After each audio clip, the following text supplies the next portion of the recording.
உடனடியாக சுரேஷ் சாலே கடவுச்சொற்களை அவருடைய தொலைபேசி மற்றும் அவருடைய கணினியினுடைய கடவுச்சொற்களை கொடுக்க வேண்டும் குற்றத்தடுப்பு விசாரணை பிரிவிலே என்ற அடிப்படையிலே இப்போது நீதிமன்றம் சுரேஷ் சாலேவுக்கு உத்தரவு பிறப்பித்திருக்கின்றது. மேலும் சுரேஷ் சாலேவுக்கு ஆதரவாகவும் அரசுக்கு எதிராகவும் பேசி வருகின்ற உதயகமன்வல விமல் வீரவம்ச மீது சட்ட நடவடிக்கை எடுக்க வேண்டும் என்ற அடிப்படையிலும் உத்தரவுகள் பிறப்பிக்கப்பட்டிருக்கின்றது. மேலும் கோட்டாபய ராஜபக்ச ஜனாதிபதி தேர்தலிலே போட்டியிடுவதற்காக அவரிடமிருந்த இரட்டை பிரஜா உரிமையை மறைத்தார்கள் அல்லது அதனை மறைத்துக் கொண்டும் ஜனாதிபதியாக கோட்டாவை போட்டியிடுவதற்கு அனுமதித்தார்கள் என்ற அடிப்படையிலே தேர்தல்கள் ஆணைக்குழுவினுடைய அப்போதைய பணிப்பாளருக்கும் எதிராக இப்போது சட்ட நடவடிக்கைகளுக்கு தயாராகி வருவதாகவும் செய்திகள் வெளியாகி இருக்கின்றது. இந்த விடயங்கள் பற்றித்தான் இந்த தொகுப்பினூடாக முழுமையாக பேசப் போகின்றோம். அன்புறவுகளில் ஒருக்குமே வணக்கம். சுரேஷ் சாலே விடயம் நாளுக்கு நாள் சுரேஷ் சாலே தொடர்பான செய்திகள் அதிகமாகவே வந்து கொண்டிருக்கின்றது. ஓரிரு நாட்களுக்கு முன்னர் பிள்ளையான் பல நாட்களின் பின்னர் வெளியே அழைத்து வரப்பட்டிருந்தார். இது எல்லோரும் ஏனென்று தெரியும். காரணம், மட்டக்களப்பில் இடம்பெற்ற 5 கொலை சம்பவங்களின் 3வது பிரதான சந்தேக நபராக பிள்ளையான் பெயரிடப்பட்டிருக்கின்றார். நீதிமன்றத்தினுடைய உத்தரவுக்கிணங்க அவர் நீதிமன்றத்திலே முற்படுத்த வேண்டும் என்று கடந்த 15ஆம் தேதி உத்தரவு பிறப்பிக்கப்பட்டிருக்கின்றது. இதற்கிணங்க அவர் நேற்று முன்தினம் நீதிமன்றத்திலே முன்னிலைப்படுத்தப்பட்டிருந்தார். 30ஆம் தேதி நீதிமன்றத்திலே முன்னிலைப்படுத்தப்பட்டிருந்தார். அந்த நீதிமன்ற முன்னிலைப்படுத்தலுக்கு பின்னர் ஊடகங்களிடம் அனுரவினுடைய வாய் போன்றே அவர் பொய் சொல்கின்றார் என்ற அடிப்படையிலே ஒரு சர்ச்சை கருத்துக்களை தெரிவித்துவிட்டு சென்றால் இதெல்லாம் அதாவது ஊடகவியலாளர்களை பார்த்து உங்களுக்கு இதெல்லாம் நற்செய்தி தானே என்ற அடிப்படையிலான கருத்துக்களையும் சொல்லி சென்ற விடயம் பெரும் பரபரப்பை ஏற்படுத்தியிருந்தது. இவரும் உயிர்த்த ஞாயிறு குண்டு தாக்குதல் வழக்கிலும் ஒரு மிக முக்கியமான குற்றவாளி என்ற அடிப்படையில் தான் விசாரணைகள் நடந்து வருவதாக பொதுமக்கள் பாதுகாப்பு அமைச்சர் ஆனந்த விஜயபால குறிப்பிட்டிருக்கின்றார். இப்போது அதே வழக்கினுடைய 3வது பிரதான சந்தேக நபர் என்ற அடிப்படையிலே உயிர்த்த ஞாயிறு குண்டு தாக்குதலினுடைய 3வது பிரதான சந்தேக நபராக பெயரிடப்பட்டிருக்கின்ற சுரேஷ் சாலே தொடர்பாகவும் இப்போது நீதிமன்றம் அதிரடி உத்தரவு ஒன்றை பிறப்பித்திருக்கின்றது. நேற்றைய தினம் இந்த உத்தரவு பிறப்பிக்கப்பட்டிருக்கின்றது.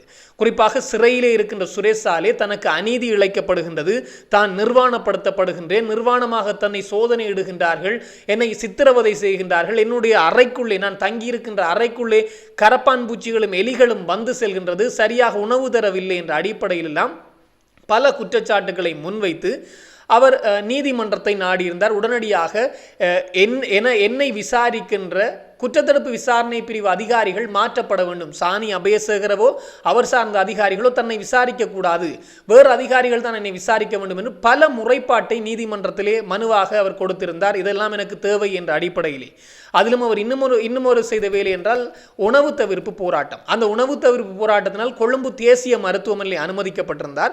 இதுவரையிலே சொல்லப்பட்டு வந்த விடயம் அவருக்கு மூக்காலே உணவு கொடுக்கப்படுகின்றதாம். அதான் மிக முக்கியமான விடயம். அவர் உணவு அருந்துகின்றார், வாயாலே தான் அவர் உணவு அருந்தவில்லை, மற்றபடி உடல் பாகங்கள் எல்லாத்தாலும் அவருக்கு உணவு போகின்றது என்பதைத்தான் அமைச்சரவை பேச்சாளர் நலிந்த ஜெயதிசவும் சொல்லியிருந்தார்.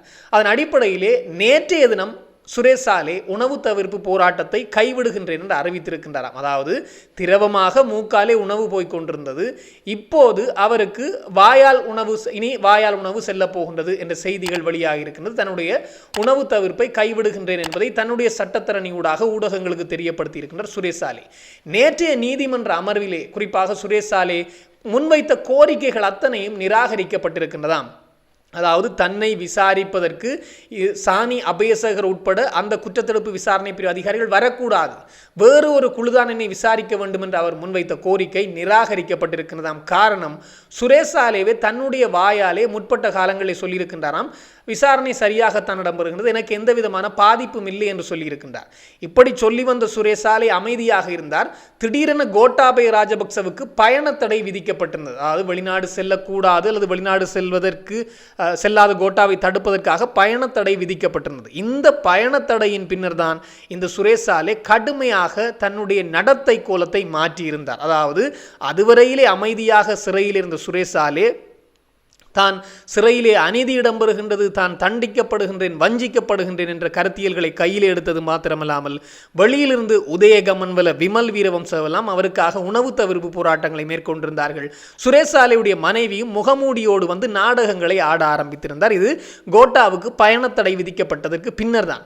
ஆனால் அதற்கு முன்னரே அவர் சொல்லியிருக்கின்றாராம், நன்றாகத்தான் விசாரணை அதிகாரிகள் என்னோடு நடந்து கொள்கின்றார்கள் என்று. அதன் அடிப்படையிலே அவரை தொடர்ந்து விசாரிப்பதற்கு அதே அதிகாரிகள், அதாவது அதிகாரிகளை மாற்ற வேண்டிய அவசியம் இல்லை என்பதை நீதிமன்றம் அறிவித்திருக்கின்றதாம். இனி அவரை குற்றத்தடுப்பு விசாரணை பிரிவினுடைய அதே பணிப்பாளரான சானி அபேசகர குழுதான் மீண்டும் விசாரிக்க போகின்றார்கள். அத்தோடு இவருக்கு வெளியிலிருந்து புத்தகங்களையோ அல்லது செய்தித்தாள்களையோ கொண்டு வருவது தடை செய்யப்பட்டிருக்கின்றதாம். இவருக்கு முன்னரே சிஐடி அதிகாரிகள் அலுவலகத்தில் இருக்கக்கூடிய செய்தித்தாள்களையோ புத்தகங்களை வாசிப்பதற்கான அனுமதி இருந்தது.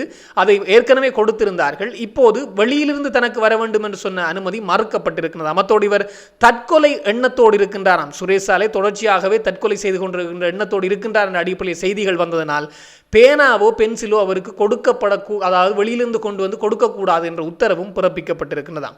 மேலும் சுரேஷ் சாலே தன்னுடைய கடவுச்சொற்கள், தொலைபேசி மற்றும் மடிக்கணனி லேப்டாப்பினுடைய கடவுச்சொற்களை உடனடியாக குற்றத்தடுப்பு விசாரணை பிரிவு அதிகாரிகளுக்கு வழங்க வேண்டும் என்ற உத்தரவும் பிறப்பிக்கப்பட்டிருக்கிறது. எனவே சுரேஷ் சாலே இனி விசாரணை செய்யப்பட போகின்றார் அதே குற்றத்தடுப்பு விசாரணை பிரிவு அதிகாரிகளால். அத்தோடு பயங்கரவாத தடை சட்டத்திலே அவரை தடுத்து வைக்கின்ற விடயத்தை நீதிமன்றம் விசாரணைக்குட்படுத்த, அதாவது நீதிமன்றம் கேள்விக்குட்படுத்த முடியாது என்ற உத்தரவை பிறப்பித்திருப்பதனால் மீண்டும் சுரேஷ் சாலே அதே அதிகாரிகளால் அதே இடத்திலே வைத்து விசாரிக்கப்பட போகின்றார் என்ற செய்தி வெளியாகி இருக்கின்றது. உணவு தவிர்ப்பையும் அவர் கைவிட்டிருக்கின்றாராம். அத்தோடு சுரேஷ் சாலேவுக்கு ஆதரவாக அரசுக்கு எதிராகவும் குற்றத்தடுப்பு விசாரணை பிரிவுக்கு எதிராகவும் நீதிமன்றத்தில் இடம்பெறுகின்ற வழக்குக்கு எதிராகவும் தொடர்ச்சியாகவே பேசி வந்த உதய கம்மன்வல, விமல் வீரவம்ச, திலீப் ஜெயவீர இவர்கள் உட்பட மொத்தம் 6 பேருக்கு எதிராக சட்ட நடவடிக்கை எடுப்பதற்கு அல்லது அவர்களை அழைத்து விசாரித்து வாக்குமூலங்களை பதிவு செய்து சட்ட நடவடிக்கை எடுப்பதற்கு நீதிமன்றம் உத்தரவு பிறப்பித்திருக்கின்றதாம். காரணம், நீதிமன்ற நடவடிக்கைகளுக்கு எதிராக இந்த விமல் வீரவம்ச, உதய கம்மன்வல, திலீப் ஜெயவீரனுடைய கருத்துக்கள் அமைந்திருக்கின்றது என்பது குறிப்பிடப்பட்டிருக்கின்றது. நேற்றைய தினமும் ஒரு கருத்தை தெரிவித்திருந்தார்.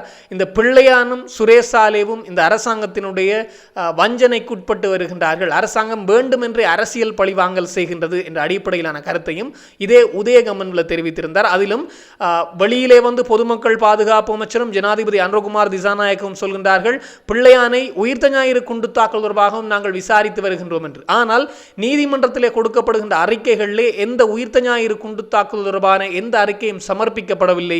கிழக்கு பல்கலைக்கழகத்தினுடைய முன்னாள் துணைவேந்தர் ரவீந்திரநாத் அவர்கள் கடத்தப்பட்ட விடயம் சார்ந்துதான் அங்கே அறிக்கைகள் சமர்ப்பிக்கப்படுகின்றது. எனவே அரசாங்கம் போலி நாடகம் ஆடுகின்றது என்ற கருத்தை தொடர்ச்சியாக தெரிவித்து வந்தார். இப்போது அவருக்கும் சிக்கல் நிலை ஏற்பட்டிருக்கின்றது. நீதிமன்ற வழக்கை அல்லது நீதிமன்றத்திலே வழக்கு இருக்கின்ற போது அது தொடர்பாக நீதிமன்ற அவமதிப்புகளை செய்து வந்தார்கள் என்ற அடிப்படையிலே இவர்கள் மீது சட்ட நடவடிக்கை எடுப்பதற்கும் உத்தரவு பிறப்பிக்கப்பட்டிருக்கிறதா. மிக விரைவில் இவர்களும் சிக்கப் போகின்றார்கள் என்பது மிக முக்கியமான விடயம்.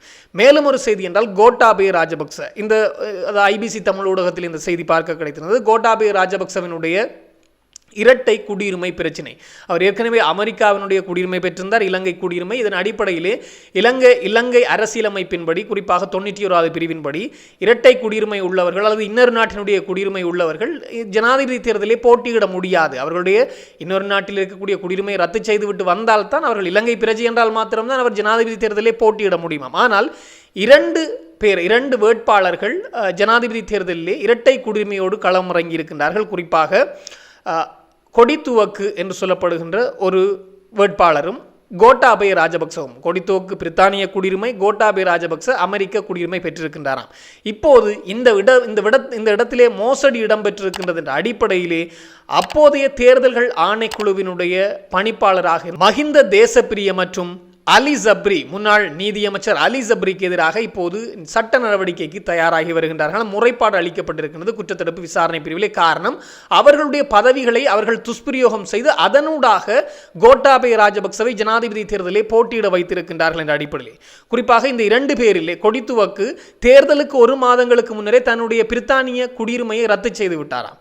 அதை ரத்து செய்து அதனுடைய சத்திய கடதாசியை சமர்ப்பித்திருக்கின்றார் தேர்தல்கள் ஆணைக்குழுவுக்கு. ஆனால் கோட்டாபய ராஜபக்ச அதை செய்யவில்லையாம். ஆனால் ஜனாதிபதி தேர்தலில் அவரை போட்டியிட வைத்திருக்கின்றார்கள். இதன் பின்னர் எடுக்கப்பட்ட தரவுகளின் அடிப்படையிலே கோட்டாபய ராஜபக்ச அமெரிக்க குடியுரிமையை ரத்து செய்யாமல் தான் அவர் தேர்தலிலே போட்டியிட்டிருக்கின்றார் என்ற செய்தி வெளியாகி இப்போது பெரும் பரபரப்பை ஏற்படுத்தி இருக்கிறது. இது சார்ந்து மஹிந்த தேசப்பிரிய, முன்னாள் தேர்தல்கள் ஆணைக்குழுவின் பணிப்பாளர் மஹிந்த தேசப்பிரியவுக்கும் இந்த இடத்திலே முன்னின்று செயற்பட்டவர், அதாவது கோட்டாபை ஜனாதிபதி தேர்தலில் இரட்டை குடியுரிமை விடயத்திலிருந்து மீட்பதற்காக முன்னின்று செயற்பட்ட அலி ஜப்ரிக்கும் எதிராக இப்போது வழக்கு தொடுக்கப்பட்டிருக்கிறது அல்லது முறைப்பாடு அளிக்கப்பட்டிருக்கிறது. மிக விரைவில் இதுவும் விசாரணைக்கு வரப்போகுന്നதாம். மேலும் சுகிஸ்பர பண்டார எல்லோருக்கும் தெரியும், முன்னாள் கோட்டாவினுடைய முன்னாள் தனிப்பட்ட செயலாளராக செயற்பட்டு வந்த சுகிஸ்பர பண்டார, சாணியடி சுகிஸ்பர பண்டார கைது செய்யப்பட்டிருக்கின்றார், விளக்கமறியலில் வைக்கப்பட்டிருக்கின்றார். அந்த சுகிஸ்பர பண்டாரவிடம் கடும் விசாரணைகள் நடத்தப்பட்ட போது அவர் ஏன் கைது செய்யப்பட்டார் என்றால், அந்த காலப்பகுதிகளிலே 2 அரச நிறுவனங்களினூடாக அவருக்கு சம்பளம் போயிருக்கின்றதாம்.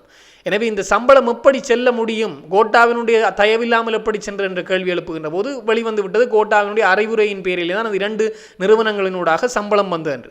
அதிலும் இன்னும் ஒரு அதிர்ச்சி இன்றைய தினம் வெளியாகி இருக்கின்றது. ஒரு சமூக வலைத்தள பதிவொன்றிலே பார்க்க கிடைத்திருந்தது.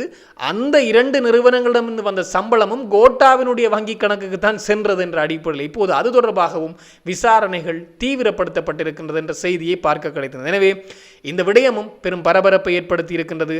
சுரேஷ் சாலேவும் மீண்டும் விசாரணைக்குட்படுத்தப்பட போகின்றார் என்பதும் மிக தீவிர பேசுபொருளாக இருக்கிறது. அதுவும் சுரேஷ் சாலே விசாரணைக்குட்படுத்தப்படுகின்ற போது சட்டமாதிபருடைய நேரடி கண்காணிப்புக்கு கீழே அவர் இருப்பார் என்பதும் உத்தரவாக பிறப்பிக்கப்பட்டிருக்கிறது நீதிமன்றத்தினால். இது தொடர்பாக இன்னும் பல தகவல்கள் வருகின்ற போது உடனுக்குடன் தெளிவுபடுத்த நானும் தயாராக இருக்கிறேன். இன்னும் ஒரு தொகுப்போடு சந்திக்கலாம். உங்களிடம் விடைபெறும் நான் என்றும் உங்கள் அன்பின் ஈழன். வணக்கம்.